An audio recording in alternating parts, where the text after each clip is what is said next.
శ్రీ గురుభ్యో నమః. జయ శ్రీకృష్ణ. కార్తీక మాస సందర్భంగా కార్తీక దామోదర లీల అంటాం కదా. అంటే శ్రీకృష్ణ పరమాత్మ ఉలూకలబద్ధుడైనటువంటి ఘట్టం. అంటే యశోదమ్మ కృష్ణ పరమాత్మకి తాడు కట్టి బంధించినటువంటి ఘట్టం. దాన్నే దామోదర లీల అంటారు. దామము ఉదరమునందు కలవాడు, తాడు పొట్ట మీద కలిగినవాడు దామోదరుడు. ఆ భగవంతుని యొక్క ఆ పరమ పవిత్రమైన లీలను ఈరోజు మనం అనుసంధానం చేసుకుంటాము. ఈ ఘట్టము శ్రీమదాంధ్ర మహాభాగవతం పోతన విరచితం దశమస్కందం పూర్వభాగం నుండి మనం అనుసంధానం చేసుకుంటున్నాం. జయ శ్రీకృష్ణ. యశోద దధిభాండ వికలనాదులు చేసిన కృష్ణుని పట్టుకోవడానికి ప్రయత్నించింది.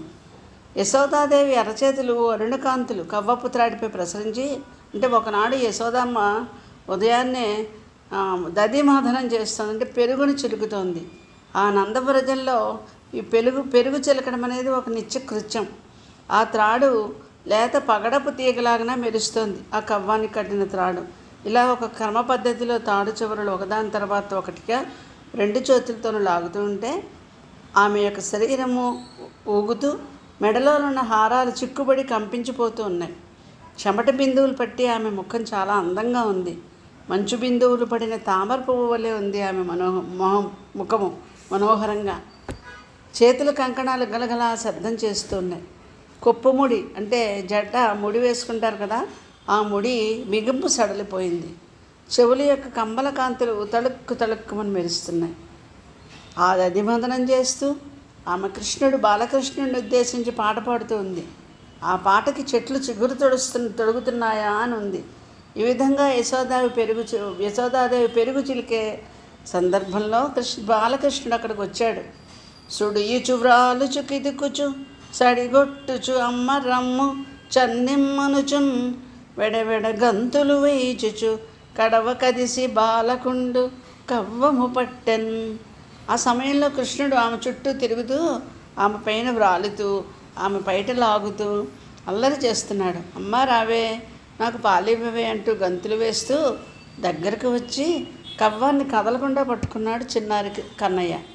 కవ్వము పట్టిన ప్రియసుతు నవ్వనరుహ నేత్ర దిగిచి అంకతలమునన్ నవ్వు చినుడుకొని కోకటి దూవుచు చన్నిచ్చే అతడు దూటుచు కుడిచెన్.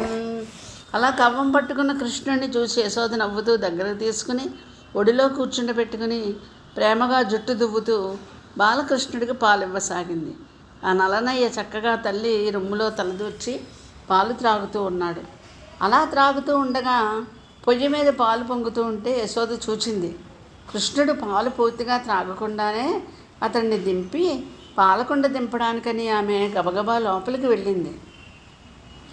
మధ్యలో దించి వెళ్ళిందని కోపంతో కృష్ణుడు ఒక వాడి అయిన రాతితో పెరుగుగుండ బద్దలు కొట్టాడు. పగిలిన దధిభాండంలోని వెనతింటూ పైపెచ్చు మిజ్జా సంకులద్భాష్పుడై దొంగ కన్నీళ్లు కారుస్తూ ఏడుపు మొదలుపెట్టాడు. అంత నాలో లలోచన. అప్పుడు ఆ యశోదమ్మ పొయ్యి మీద పాలు దించి వచ్చి ముక్కలుగా పగిలిపోయిన పెరుగుకుండను చూచింది. తుంటరి కొడుకు ఎన్నమేగడలు తిన్నాడని గ్రహించి లోపల నవ్వుకొని కొడుకు కోసం చూస్తే ఆ కొంటి కృష్ణుడు అక్కడ కనిపించలేదు. అతన్ని వెతుకుతూ బయలుదేరింది యశోదమ్మ. వికచ కమలనైన వేరొక ఇంటిలో వెలయరోలు తిరుగవేసి ఎక్కి ఉట్టి మీద వెన్ననులుకుచు ఒక కోతి పాలు సేయుచున్న బాలుకనియే. ఇక్కడ పారిపోయిన కృష్ణుడు అక్కడ మరొక ఇంటిలో ప్రత్యక్షమయ్యాడు. చాలా కోపంగా ఉన్నాడు. ఒక రోలు తిరగవేసి దాని మీద ఎక్కి నిలబడి ఉట్టి మీద ఉన్న వెన్న తీసి ఒక కోతికి పెడుతున్నాడు. యశోద వచ్చి చూసే సమయానికి అతడు చేస్తున్న అల్లరి పని అది. కృష్ణుడిని అలా చూసినటువంటి యశోదాదేవి బెత్తం చేత్తో పట్టుకుని కొడుకుని బెదిరించింది. కన్నయ్య, నీవు ఇంతవరకు ఎవరి చేతికి చిక్కలేదని, ఇంతవరకు ఎవరూ నిన్ను శిక్షించలేదని, ఎవరూ నిన్ను అడ్డుకోలేదని, ఎవరూ నిన్ను భయపెట్టరని నీకు బొత్తిగా అదురు బెదురు లేకుండా పోయింది నాయన. అందుకే కదా నా మాట లక్ష్యం పెట్టడం లేదు. కానీ ఈవేళ ఎలా తప్పించుకుంటావో చూస్తాను అని కృష్ణుడిని అదలిస్తూ యశోదాదేవి కొడుకు దుడుకుతనాన్ని తలుచుకొని తనలో ఈ విధంగా అనుకుంటోంది.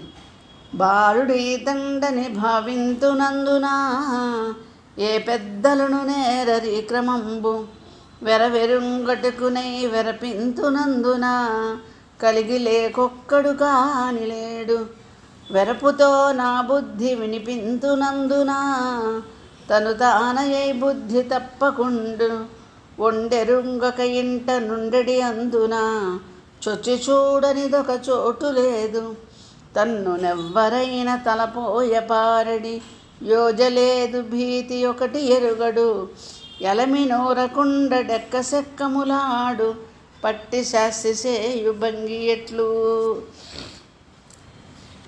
ఇతడు పసివాడని అనుకుందామా? ఇలాంటి నడవడి ఏ పెద్దలకు తెలియదు. కొని కొంచెం భయం తెలియడానికి భయపెడదామా అంటే లేక పుట్టినవాడు వీడొక్కడే. బెదిరించి బుద్ధులు నేర్పుదామనుకుంటే తనంతట తానే బుద్ధిగా ఉంటాడు. అలాగని ఇంకేమీ తెలియక ఇంట్లో కూర్చుంటాడా అనుకుంటే వీడు వెళ్ళనిది చూడనిది చోటంటూ లేదు. తనను ఎవరైనా చూస్తే పారిపోదామన్న ఆలోచన కూడా వీడికి రాదు. భయం అంటూ ఒకటి ఉందని వీడికి తెలీదు. ఒక చోట కదలకుండా కుదురుగా కూర్చోడు, ఎగసెక్కాలాడతాడు. వీడిని పట్టుకుని తగిన శాస్తి చేయడం ఎలాగా? లాలనమున బహుదోషములోలిన్ ప్రాపించు తాడనోపాయములన్ చాలా గుణంబులు కలుగును బాలురకును తాడనంబ పద్యంబరయన్ అని ఆలోచించుకుంటోంది యశోదమ్మ. చివరికి మరీ గారాబం చేస్తే పిల్లలు బాగా చెడిపోతారు. అప్పుడప్పుడు తగలనిస్తూ ఉండాలి, మంచి గుణాలు వస్తాయి. దుండగులైన పిల్లలకు దండోపాయమే మంచిది అని నిశ్చయించుకుంది యశోద. అలా నిశ్చయించుకుని చేతిలో ఉన్న బెత్తాన్ని జలిపించి ఒరే ఆగక్కడా అంటూ కోపంగా అదిలిస్తూ దగ్గరకు వచ్చింది యశోద. కృష్ణుడు భయపడినట్టు ముఖం పెట్టి అల్లరి మాని రోలు మీద నుంచి గభాలను దూకాడు. గజ్జలు గల్లని మ్రోయగ నజ్జలు త్రొక్కుటలు మాని అతి జవమున యోషిజ్జనములు నగ తల్లియు పజ్జంచనుదేర అతడు పరివిడనధిపా. కాలిగజ్జలు గల్లు గల్లిమని మ్రోగుతూ ఉండగా కృష్ణుడు చిందులు తొక్కడం మానేసి అతివేగంగా పారిపోసాగాడు. చుట్టుపక్కల ఉండే గోపికలు నవ్వుతూ చూస్తుండగా యశోదాదేవి కూడా బాలుడి వెంట పరిగెట్టింది. ఇలా పరిగెడుతున్నటువంటి యశోదాదేవి అలసిపోయింది. కృష్ణుడు చిక్కటం లేదు. స్తనభారం బునడస్సి కృషి అసదై జవ్వాదు మధ్యంబుతో అని ఒక పద్యంలో పోతన గారు వర్ణిస్తారు. ఆమె పరిగెత్తుతూ ఉన్న బాలకృష్ణుని ఆగు ఆగు అంటూ యశోద వారి వెనుకే పరిగెత్తసాగింది. ఆమె శరీరం అలసిపోతోంది. ఆమె గమనం ఆ పరుగుకి ఆమె కొప్పు ఊడిపోయింది. ముఖం నిండా చెమటలు పట్టాయి. బయట జారిపోయింది. మహామహాయోగీంద్రుల మనస్సులు కూడా వెంటబడి పట్టుకోలేని ఆ లీలా గోపాల బాలుడిని పట్టాలనే పట్టుదలతో వెంటబడి తరుమగలిగిన ఆ యశోద ఎంత అదృష్టవంతురాలు. ఇలా పరిగెడుతూ ఉంటే ఎలాగా ఉంది ఆ సన్నివేశం అంటే స్తంభాదికంబులు తనకు నడ్డంబైన ఇట్టట్టు సని పట్టనేని వాని ఈ తప్పు సైరింపు మింక దొంగిల పోవనేనని మునుముట్ట నేర్చువాని కాటుక నెరయంగ కన్నులు నులుముచు వెడలు కన్నీటితో వెగచువాని ఏ దశ వచ్చునో ఇది అని పలుమారు సురుగుచు క్రేగంట చూచువాని కూడబారి పట్టుకొని వెరపించుచు చిన్ని వెన్నదంగ సిక్కెననుచు అలిగి కొట్ట చేతులాడక పూబోడి కరుణతోడ బాలు కట్టదలిచి. కృష్ణుడు వాకిట్లో స్తంభాలు అడ్డంగా ఉంటే వాటి చాటున అటు ఇటు పరిగెడుతూ దొరకకుండా ఉన్నాడు. ఇక ముందు దొంగతనం చెయ్యను, ఈ ఒక్కసారికి క్షమించవే అని ముందే ఏడుస్తున్నాడు. కాటుకు చెదిరిపోయింది. కళ్ళు నులుముకుంటున్నాడు. దొంగ కన్నీటితో వెక్కి ఏడుస్తూ ఉన్నాడు. ఈ అమ్మ ఎటువైపు నుంచి వస్తుందో అని మాటిమాటికి పక్కకు తిరిగి క్రీగంట చూస్తున్నాడు. చివరకు ఎలాగైతేనే యశోద వెంటబడి తరుముకుంటూ వెళ్ళి అమ్మయ్య ఈ చిన్ని వెన్న దొంగ చిక్కాడు అంటూ బాలకృష్ణుని పట్టుకుంది. పట్టుకున్నదే కానీ కట్టడానికి చేతులు రాలేదు ఆమెకు. యశోద శరీరము స్వభావము కూడా పువ్వు వలె శృతిమెత్తనైనవి. అతని మీద జాలిపడి పోనీలే కొట్టకుండా కట్టేద్దామని అనుకుంది. అప్పుడు యశోద పట్టుబడ్డ కృష్ణుడితో ఓహో ఎవరు వీరు? శ్రీకృష్ణుల వారేనా? అసలు వెన్నంటే ఎప్పుడూ చూడనే లేదట కదా. పాపం దొంగతనం అంటే ఏమిటో ఎదుగురట. ఈ భూమి మీద మీ అందరు బుద్ధిమంతులున్నారా అంటూ, పట్టుకోవాలంటే ఎవరికి పట్టుబడవే నువ్వు? పట్టుకోవాలని నేను పట్టుబడితే నిన్ను పట్టుకోవడం పెద్ద కష్టం అనుకున్నావా? నీవు పట్టుబడవని అందరూ అంటారు. నిన్ను పట్టుబడడం నాకు తప్ప ఇతరులకు సాధ్యమా? ఇక్కడ మంచి భగవత్ సంబంధమైన విషయాన్ని చెప్తున్నారు పోతన గారు. పట్టిన పట్టువడని నిన్ను పట్టెదనని జలముగొనిన పట్టుట పెట్టే, పట్టువడవండ్రు పట్టి పట్టుకొన నాకు కాక పరులకు వశమే. యశోదకు తెలియకుండానే భగవతత్వాన్ని ఆమె చేత చెప్పిస్తున్నారు. అది శ్రీకృష్ణుని సాన్నిధ్యంలో ఉన్న దివ్య ప్రభావం. భగవంతుడు మామూలుగా పట్టుబడడు, కానీ నిష్టగా యోగ సాధన చేస్తే ఆనంద స్వరూపుడుగా పట్టుబడకపోడు. తనలోనూ అందరిలోనూ అంతర్యామిగా ఉన్న నేను అనే ప్రజ్ఞగా మాత్రమే అతడు పట్టుబడతాడు, కానీ ఇతరులను వేరుగా చూస్తే పట్టుబడడు. ఎందుకంటే భగవంతుడు సర్వాంతర్యామి, గుణాతీతుడు. ఆయనకు నియమాలు పెట్టడం ఎవరికీ సాధ్యం కాదు. అంతటా ఆయనే అనే ఒక ఎరుక మర్చిపోతే మిత్రులు, శత్రువులు మొదలైన అనేకంగా ఆయన కనిపిస్తూ ఉంటాడు. అందుకని యశోదమ్మ భగవతత్వాన్ని ఈ సన్నివేశంలో చెప్పింది.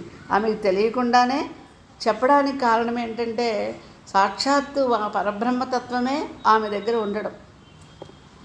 ఒరే కన్నయ్య, అదురు బెదురు లేక నీళ్లల్లో చడబడిపోతావు. ఎంత పెద్ద బండనైనా ఎత్తేయాలని ప్రయత్నిస్తావు. మట్టితో ఆటలు మానక పొర్లాడుతావు. పెద్ద పెద్ద స్తంభాలైనా పట్టుకొని ఊపాలని చూస్తావు. నిన్ను భయభక్తులతో నేను అదుపులో పెట్టలేకుండా ఉన్నానని అనుకునేలాగా ఇలా క్రిందు మీదు తెలియకుండా ప్రవర్తిస్తున్నావయ్యా. అంటే ఇందులో యశోద తనకు తెలియకుండానే ఈ పద్యంలో భగవంతుని దశావతారాలను స్మరించింది. తోయంబులివి అని తొలగక చొచ్చదు. నీళ్లల్లోకి ప్రవేశిస్తాడు. మత్స్యావతారం, నీటిలో చొరబడతావు. కూర్మావతారం ధరించి వీపు మీద కొండనెత్తుతావు. వరాహావతారం ధరించి భూదేవితో ఆడుకుంటావు. అందులోనూ కోరల మీద నిలిపాడుకుంటావు సుమా. నరసింహావతారంగా స్తంభాలు కదిలిస్తావు. పరశురామావతారంగా రాజులను వేటాడి ముప్పు తెస్తావు. రామావతారంలో సముద్రానికి వంతెన కట్టావు. హలాయుధులైన బలరాముడితో కలిసి కృష్ణుడిగా సాక్షాత్ హరివై దిగి వస్తావు. బుద్ధావతారంగా దిగంబరత్వం సాధిస్తావు. ఇక ఈ కలికి అవతారం ఎందుకు ఎత్తుతావో తెలియదు. నిన్ను లొంగదీయడానికి నాకు సాధ్యం కాదనే కదా నీ ధైర్యం. దానితో నీవు క్రిందు మీదు తెలియక మిడిసిపడుతున్నావు. భూమి ఆకాశం నిండా ఇంకా అవతల యువతల వ్యాపించి మెరుపులాగా కనిపిస్తున్నావని ఆ భగవతత్వాన్ని యశోదమ్మ చక్కగా చెప్తోంది. తన కొడుకుని గురించి చెప్తూ కృష్ణుడు పట్టుబడలేదనే బాధతో ఆ భగవంతుని యొక్క దశావతారాల గురించి చెప్పడం జరిగింది యశోదమ్మ.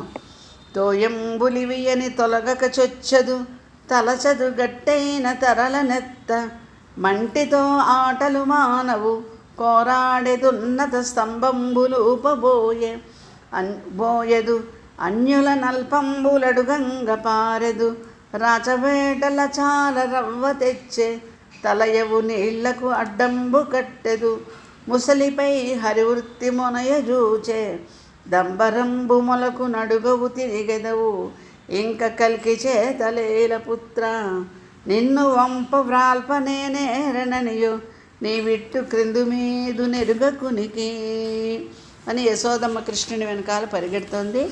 ఈ దామోదర లీలలో ఇది ప్రథమ భాగము. దీని తర్వాత కథ రెండవ భాగంలో ఈరోజు చెప్పుకుందాం. స్వస్తి.